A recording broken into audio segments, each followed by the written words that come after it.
Hello dear students, welcome to the Fundalogy. तो आइए बेटा, आज के इस वीडियो में हम क्लास 9 के मैथ की एक्सरसाइज 6.2 के एग्जांपल्स को करेंगे। तो आइए करते हैं स्टार्ट। एग्जांपल नंबर 4 है बेटा, in the figure 6.24 the PQ and RS are parallel line. PQ is parallel to RS. Clear? Two lines are parallel. Angle MXQ, ये जो MXQ है यानी ये वाला एंगल बेटा 135 डिग्री है, और एंगल MYR ये एंगल है 40 डिग्री। क्लियर? ये हमें गिवन है। तो पूछा गया एंगल XMY ये एंगल यानी कि बेटा कितना है, मींस हमसे ये वाला एंगल पूछा गया है। क्लियर है? तो आइए देखिए, अब समझते हैं हम ये एंगल कैसे फाइंड आउट कर सकते हैं। आप एक काम कीजिए, मैं सॉल्यूशन करता हूं इसका स्टार्ट। हमने एक लाइन ड्रॉ की जो कि AB लाइन भी जो कि M पॉइंट से होकर के गुजरती है।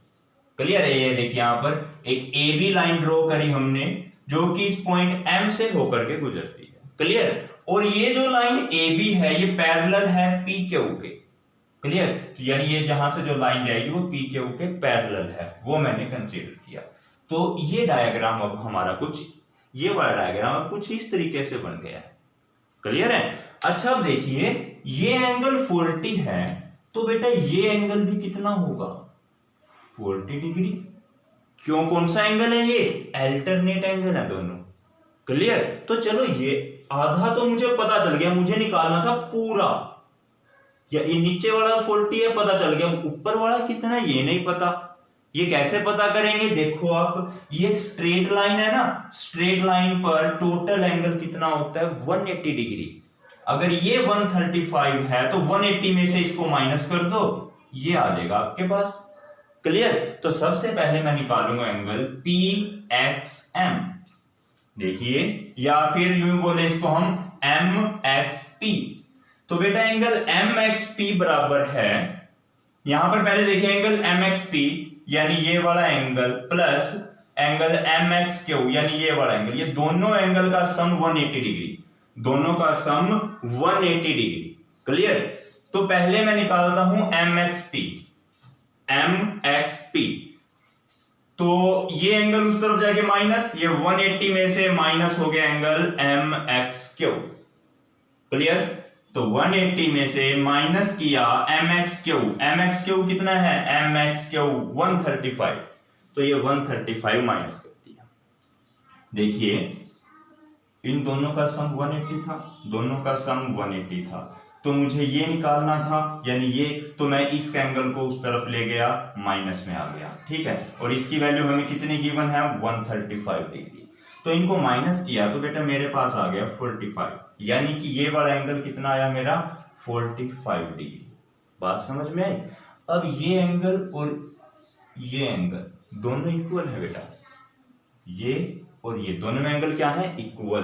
देखो MXP XMP के, MXP यानी ये बराबर है XMB के,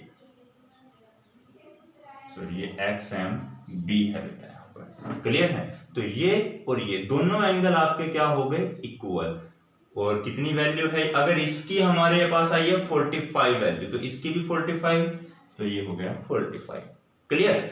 अब ऐसे ही ये और ये दोनों एंगल भी बराबर, तो ये हमने लिख दिया MYR इक्वल है YMB यानी 40 डिग्री। क्लियर? क्यों है ये दोनों में? क्या बात है बेटा? दोनों अल्टरनेट एंगल्स हैं ये आपस में, ये और ये दोनों अल्टरनेट हैं, ये और ये भी क्या है आपस में? अल्टरनेट एंगल, जो कि इक्वल होते हैं, हमने लास्ट वीडियो में पढ़ा था। तो अल्टरनेट एंगल्स हैं। अब मुझे निकालना था XMY, यानी ये XMY, तो मैं क्या करूंगा? इस एंगल और इस एंगल का जोड़ कर दूंगा। ठीक है ना? हम अब इन दोनों एंगल को जोड़ देंगे तो कंप्लीट एंगल आ जाएगा। कितना है बेटा? वो दोनों को जोड़ दिया, एक की वैल्यू 45, एक की 40, पुट करी, आंसर आ गया जोड़ के 85 डिग्री। क्लियर है? तो जल्दी से वीडियो को पॉज करके इसे आप नोट कर सकते हैं। तो आइए बेटा, अब देखते हैं हम अपना क्वेश्चन, एग्जांपल नंबर 5। देखिए एग्जांपल 5 में क्या है? If a transversal intersect the two lines एक ट्रांसवर्सल, ये डायग्राम गिवन नहीं है, हमने खुद बनाना है। एक ट्रांसवर्सल है एडी जो कि दो लाइन को इंटरसेक्ट करता है। Clear? Two line such that bisector of a pair of corresponding angle. ये जो बाइसेक्टर है, देखो कोरेस्पोंडिंग एंगल मान लो आप ए बी क्यू और बी सी एस, ये दो कोरेस्पोंडिंग एंगल्स हैं।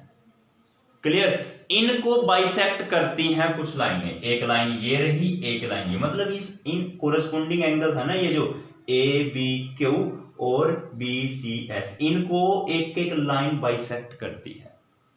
ठीक है? These bisectors are parallel.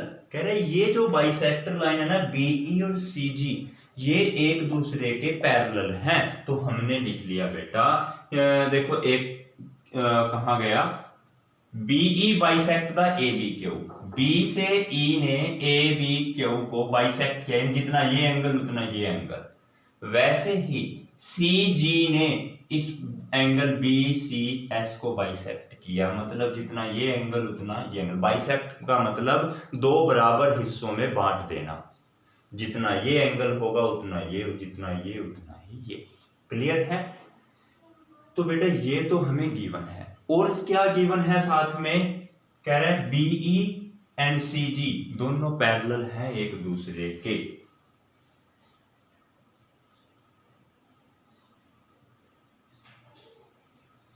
Clear है? ये भी हमें गिवन है।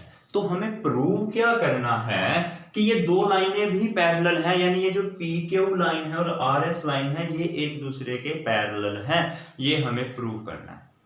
देखो बोला दो लाइनों पर एक हमारा ट्रांसवर्सल है। ठीक है?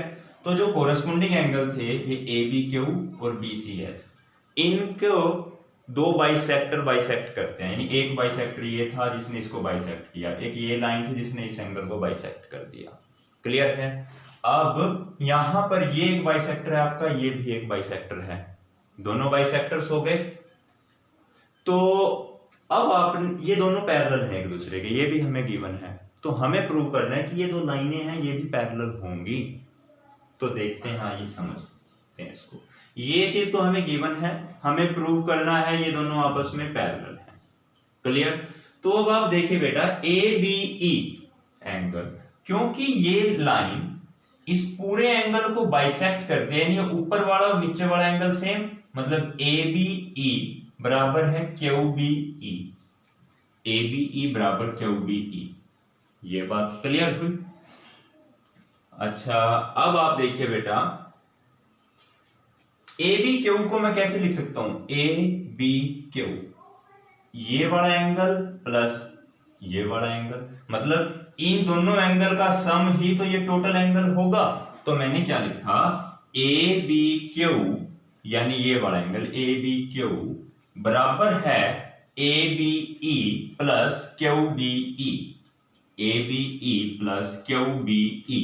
क्लियर है?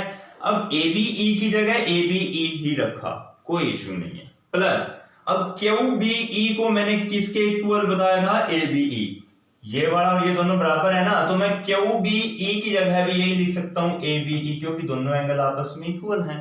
तो यहां इसकी जगह मैंने यही लिख दिया ए बी ई। ए बी ई दो बार आ गया ना, तो 2 times of A B E. Clear? अब ए बी क्यू था, इधर 2 times of A B E, ये 2 इस तरफ आएगा तो डिवाइड में हो जाएगा ना, तो ए बी ई की वैल्यू कितनी आई? ये 2 इधर आया, 1/2 ए बी क्यू। ये होगी बेटा इक्वेशन नंबर 1। अब जैसे कि ये एंगल इस सारे एंगल का आधा आया, वैसे ही जो ये एंगल है BCG, ये भी इस सारे एंगल का आधा होगा। हम सिमिलरली लिख के आप लिख दोगे डायरेक्ट, एंगल BCG बराबर है 1/2 ऑफ BCS। बिल्कुल जैसे हमने ये निकाला वैसे ये भी कर सकते हैं। तो ये दो इक्वेशन आ गई, इक्वेशन 1, इक्वेशन 2। अच्छा अब आपको देखिए हमें गिवन है BE parallel to CG, BE parallel to CG। ये चीज आपको दे रखी है। अब आप देखिए ये भी एक दोनों पैरेलल लाइन है, तो ये दोनों एंगल क्या होंगे, एंगल ABE, मतलब बेटा ये वाला एंगल और ये वाला एंगल ये एक दूसरे के कोरेस्पोंडिंग एंगल बन रहे हैं ना, कोरेस्पोंडिंग एंगल ही तो होते हैं ये दोनों। वैसे ही ये एंगल और ये एंगल ये आपस में कोरेस्पोंडिंग होंगे। क्लियर? तो इसका मतलब ABE बराबर है BCG, क्योंकि कोरेस्पोंडिंग एंगल पैरेलल लाइंस के कोरेस्पोंडिंग एंगल बराबर होते हैं। ABE बराबर BCG, ABE बराबर BCG, क्योंकि कोरेस्पोंडिंग एंगल। देखिए जरा मैं इस डायग्राम को ऐसे बनाता हूं, कुछ ये लाइन थी मेरी, इस लाइन को मैंने ऐसे बना दिया, ये BE है, ये है बेटा मेरा BE, और ये है CG, ये रहा बेटा CG। तो ये कोरेस्पोंडिंग एंगल हुए ना। देखो इस लाइन को पीछे कर दो, कोई बात नहीं, ये ही तो कोरेस्पोंडिंग एंगल होते हैं जो कि बराबर हैं। तो मैंने यही तो लिखा है ABE बराबर BCG, यानी बेटा ABE बराबर BCG कोरेस्पोंडिंग एंगल्स। क्लियर है? ये इक्वल हो गए। अच्छा अब आप देखिए इक्वेशन 1 और 2 का यूज करूंगा मैं। ABE की वैल्यू पुट करो 1/2 of AB cube, 1/2 of AB cube बराबर BCG के है ना, तो BCG की वैल्यू क्या है 1/2 BCS, 1/2 BCS, 1/2 से 1/2 कैंसल, तो क्या बचेगा AB cube equal BCS, AB cube बराबर BCS। समझ में आया? तो बेटा देखिए ये एंगल और ये एंगल आपस में बराबर हैं। कौन से एंगल है ये? AB क्यूब और BCS कोरेस्पोंडिंग एंगल है। जब कोरेस्पोंडिंग एंगल बराबर हैं तो मतलब दोनों लाइनें पैरेलल हैं। हमने इससे पहली वीडियो में ये एग्ज थ्योरम हमने की थी कि अगर कोरेस्पोंडिंग एंगल बराबर हो तो दोनों लाइनें आपस में पैरेलल होती हैं, और इसका उल्टा भी ट्रू है, अगर दोनों लाइनें पैरेलल हैं तो कोरेस्पोंडिंग एंगल बराबर होते हैं। ठीक है, तो हमारे कोरेस्पोंडिंग एंगल बराबर आ गए, इसका मतलब लाइंस दोनों पैरेलल हैं, तो PQ is parallel to RS। Clear है? अगर किसी बच्चे को समझ नहीं आया तो वो मुझसे मैसेज करके किसी भी टाइम पूछ सकता है। क्लियर बेटा? तो चलिए जल्दी से इसको नोट कर लीजिए। तो आइए बेटा क्वेश्चन नंबर 6 देखते हैं हम। क्वेश्चन 6 में क्या है, AB parallel to CD, AB parallel to CD and CD parallel to EF, और CD EF के पैरेलल है। क्लियर? तो अब देखिए EA परपेंडिकुलर है AB के, EA परपेंडिकुलर है AB पर, यानी ये परपेंडिकुलर लाइन है, ये एंगल जो है 90 डिग्री का है, ये भी 90, ये भी 90। अगर BEF 55 डिग्री हो बेटा, ये एंगल आपका 55 डिग्री है, BEF। देन फाइंड XYZ, हमने X, Y और Z की वैल्यू निकालनी है। क्लियर? ये है आपका फिगर 6.27। X, Y और Z निकालना है, डायग्राम आपको गिवन है। ये तीनों लाइन देखो, AB इसके पैरेलल है, ये आपस में पैरेलल, ये आपस में पैरेलल, तो ये लाइनें भी आपस में क्या होंगी? पैरेलल। तो यानी AB पैरेलल टू EF, ये तो क्लियर है। अच्छा देखिए आप Y, ये जो है बेटा ये एंगल कैसे हैं? सेम साइड पर है ना, दोनों सेम साइड पर है, ये पैरेलल लाइंस हैं, ये बीच में से एक लाइन इनको कट करती है, तो सेम साइड के इंटीरियर एंगल हुए ना। ये कौन से एंगल हुए? सेम साइड के इंटीरियर एंगल, और सेम साइड के इंटीरियर एंगल का जोड़ बेटा कितना होता है? That is 180 degree. तो y प्लस 55 कितना होगा बेटा? That is 180 degree. क्लियर है? तो यहां से आप y की वैल्यू फाइंड आउट कर सकते हो। कितनी वैल्यू आएगी बेटा y की? ये 55 इधर माइनस में चला गया तो 125 डिग्री आंसर। क्लियर है ये पॉइंट? अच्छा अब देखते हैं हम, मैंने कहा ये एक दूसरे के पैरेलल, ये एक दूसरे के पैरेलल, तो ये भी आपस में पैरेलल। क्लियर? अब ये लाइन अगर इसके ऊपर परपेंडिकुलर है तो कॉमन सी बात है ये लाइन इसके ऊपर भी तो परपेंडिकुलर ही होगी। क्योंकि ये दोनों आपस में पैरेलल हैं। ये लाइन अगर इस पर परपेंडिकुलर है तो ये लाइन इसके ऊपर भी परपेंडिकुलर होगी, यानी कि एंगल EAF 90 डिग्री होगा। EAF लगा लो या AEF लगा लो, सॉरी AEF, तो AEF 90 डिग्री होगा। इसका मतलब AEF कितना है, AEF इन दोनों एंगल को जोड़ दो, ये Z ये 55, Z प्लस 55 90 डिग्री, तो इसका मतलब बेटा 55 को माइनस में ले जाओ, Z आ गया हमारा 35 डिग्री। ये बताओ बेटा समझ में आया कि नहीं आया। हम यहां पर एंगल Y भी फाइंड आउट कर चुके हैं और एंगल Z भी। तो देखिए बेटा हमारे पास Y भी आ चुका है, Z भी आ चुका है, रह गया हमारे पास केवल X निकालना। क्लियर। अब देखिए आप X और Y कैसे एंगल हैं, कोरेस्पोंडिंग एंगल्स। कौन से एंगल हैं, देखो ये लाइन पैरेलल, ये लाइन पैरेलल, तो ये दोनों एंगल क्या होंगे, कोरेस्पोंडिंग। हियर X, लास्ट में आप लिख सकते हो X equal to Y equal to 125 degree, because these are the corresponding angles. Corresponding equal नहीं होते जनरली, कब होते हैं इक्वल, जब ये लाइनें आपस में पैरेलल हों। ठीक है, तो आप ये भी लिख दो साथ में, and AB parallel to CD। जब दो लाइनें पैरेलल हों तब उनके कोरेस्पोंडिंग एंगल्स इक्वल होते हैं। क्लियर है, तो इसको नोट डाउन कर सकते हैं। तो चलिए बेटा अपनी नेक्स्ट वीडियो में मिलते हैं एक्सरसाइज 6.2 के साथ। तब तक के लिए bye bye, thank you and have a nice day.